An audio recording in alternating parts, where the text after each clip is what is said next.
The guy who cross-country skis to work on a snow day is the same kid who in your like third grade class wanted to remind the teacher that she had homework to collect.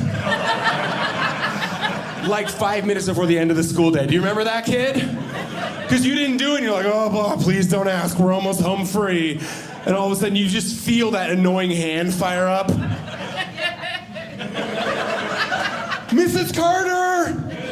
Mrs. Carter, you have a word search you forgot to collect. Well, heavens to Betsy, Stephen, thank you. I almost let you guys scurry out of here without collecting that. Ooh, Mrs. Carter! Mrs. Carter, Brian keeps looking at me and doing this with his crayon.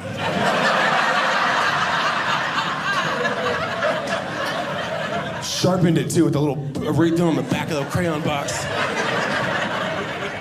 And learn how to drive a snowplow, Stephen. Watch your back.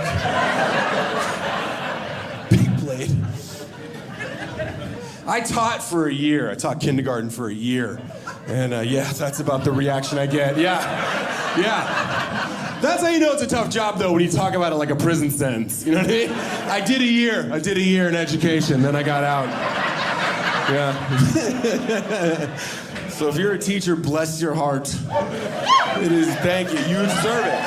All of you educators absolutely deserve it. I was not good.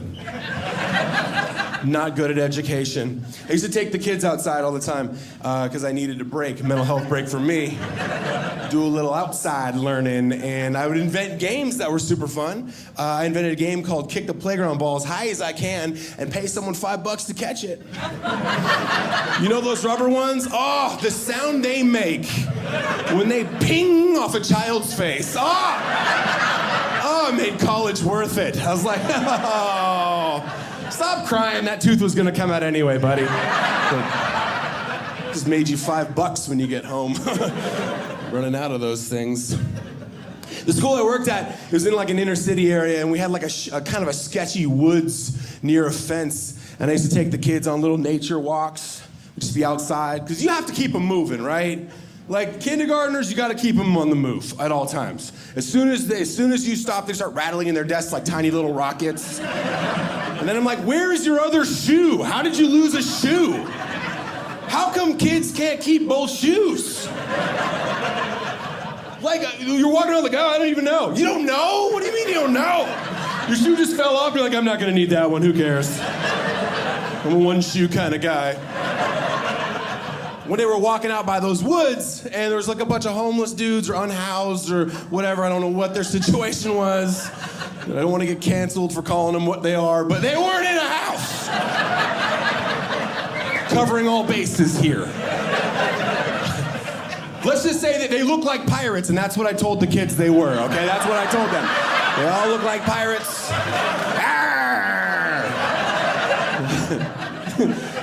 Captain Jack Sparrow quarter, you know what I mean? Like that kind of, we came up with fun names. One day we're walking along the fence line, and one of my kids goes, yo, Mr. B, this dude is dead. And I look over and I was like, whoop, yeah, he's dead. That's a dead guy. Look, I'm not a doctor, but he didn't look, he was dead. He was not a live person anymore. So I'm panicking. I'm like, oh my, and I run the kids inside because we're not even supposed to be outside right now. Got a bit of a situation on my hands that I got to deal with. And I call the front office, the secretary answers, and they go, hey, we just found a dead guy on the playground. And she goes, how long's he been there? And I was like, way before we got there. Way before. I've got 29 witnesses that said we had nothing to do with it right now. 28, one of them's a wild card, but 28 witnesses I can count on. 29 of them willing to get airheads, you know what I mean? I'm gonna have to barter with some of these little guys. So she's like, no, I gotta tell the paramedics how long, and I'm like, dude, he's super dead, so just go ahead and tell them if they got other stops that they're good. You know what I mean? Look, I'm not gonna do their routing for them, you know what I mean? If there's other emergencies, it's not imminent, is all I'm trying. Look, I don't know, you know when you order Uber and you're like, oh, they gotta stop first? Someone had an emergency.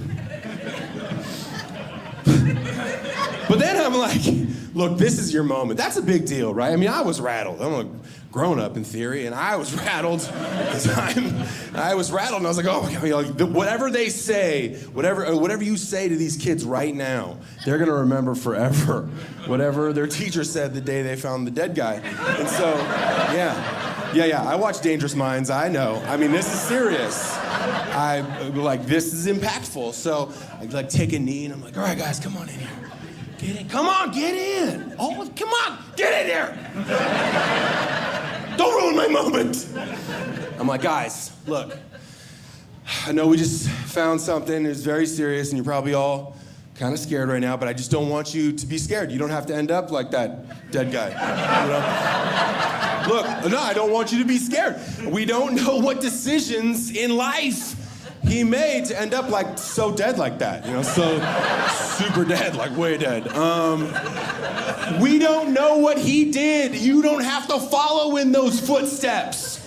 You know, we don't know. Like, just say maybe he didn't listen to his kindergarten teacher.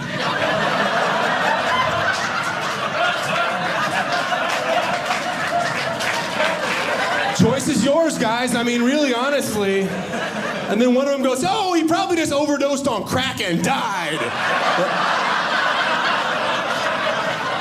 And then this other kid goes, you can't overdose on crack, dummy, only cocaine. And I was like,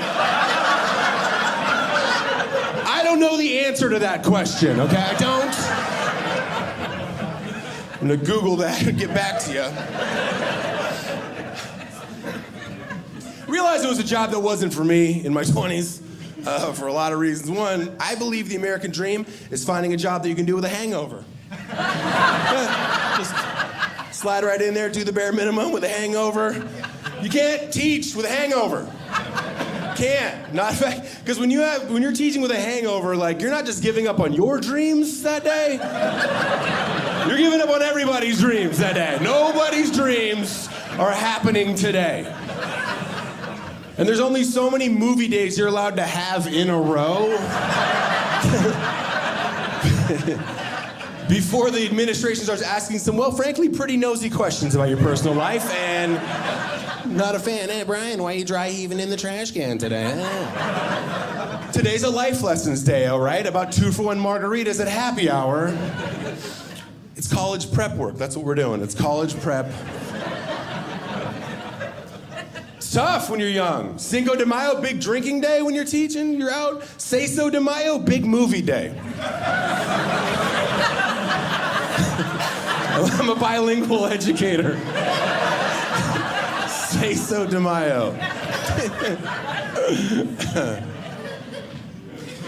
One of the kids I had was a genius. He still is a genius. He was a genius then. He's still a genius now. He had Asperger's, and he was very brilliant.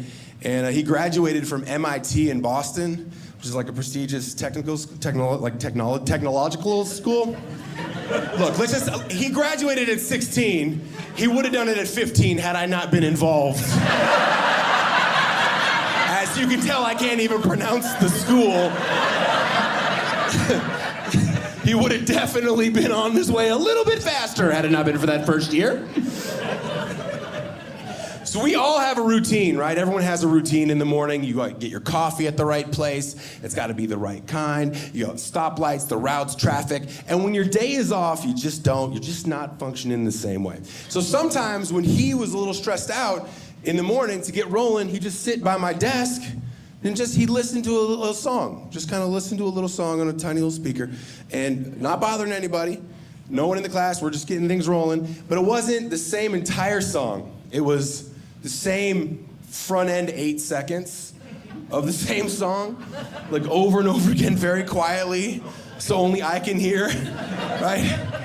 And so sometimes my mornings would start off like this. How did we end up like this? Why weren't we able? How did we end up like this? Why weren't we able? How did we end up like this? Why were we able? How did we end? What weren't you able to do? Do you know what kind of a wild world that is to live in, where I'm not worried about anything but Nickelback trying to accomplish something?